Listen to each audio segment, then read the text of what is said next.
Hello అందరికీ welcome back to our channel Babu Harees ఈ dairy.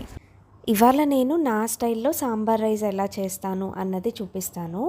జనరల్గా నేనైతే 2 టైప్స్లో చేస్తాను. ఒకటి లేజియెస్ట్ వెర్షన్, ఇంకొకటి మన దగ్గర అన్నీ ఉన్నప్పుడు నీట్గా అన్నీ వేసుకొని చేసుకునేది. ఇవాళ వచ్చేసి లేజీ వర్షన్ చూపిస్తున్నాను.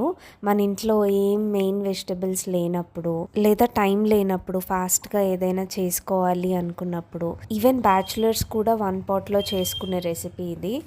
మన దగ్గర జస్ట్ ఉల్లిపాయ, పచ్చిమిర్చి, టొమాటో ఉంటే చాలు. నేనైతే క్యారెట్ నా దగ్గర ఉంది కాబట్టి వేసుకున్నాను.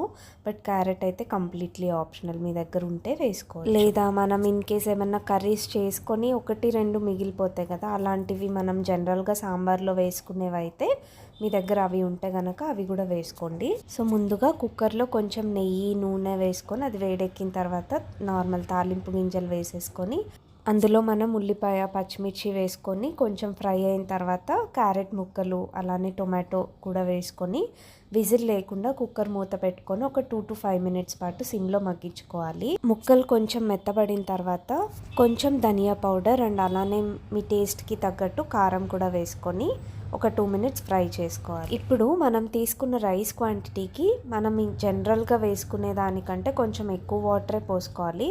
నేనైతే 1/2 గ్లాసు పప్పు అండ్ రైస్ తీసుకుంటే ఒక 3 full glasses వాటర్ పోసుకున్నాను. ఇప్పుడు అందులోనే కల్లుప్పు, అలానే కొంచెం కరివేపాకు అండ్ కొత్తిమీర వేసుకొని వాటర్ని బాగా బాయిల్ అవ్వనివ్వాలి. మనం ఈ ప్రాసెస్ అంతా చేసే ముందే కొంచెం రైస్ అలానే పెసరపప్పు, కందిపప్పు నీట్గా వాష్ చేసుకొని నానబెట్టుకోవాలి. అట్లీస్ట్ ఒక 15 minutes to half an hour.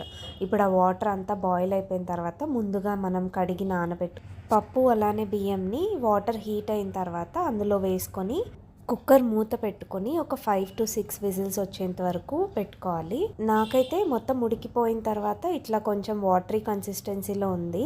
In case మీకు బాగా గట్టిగా అనిపిస్తే ఈ స్టేజ్లో కొంచెం హాట్ వాటర్ పోసుకొని ఒక 5 minutes ఉడకబెట్టుకుంటే సరిపోతుంది. నేను నా దగ్గర బూందీ ఉంటే దాంతో తింటున్నాను, బట్ దీంట్లో కప్పడం కూడా బాగుంటుంది.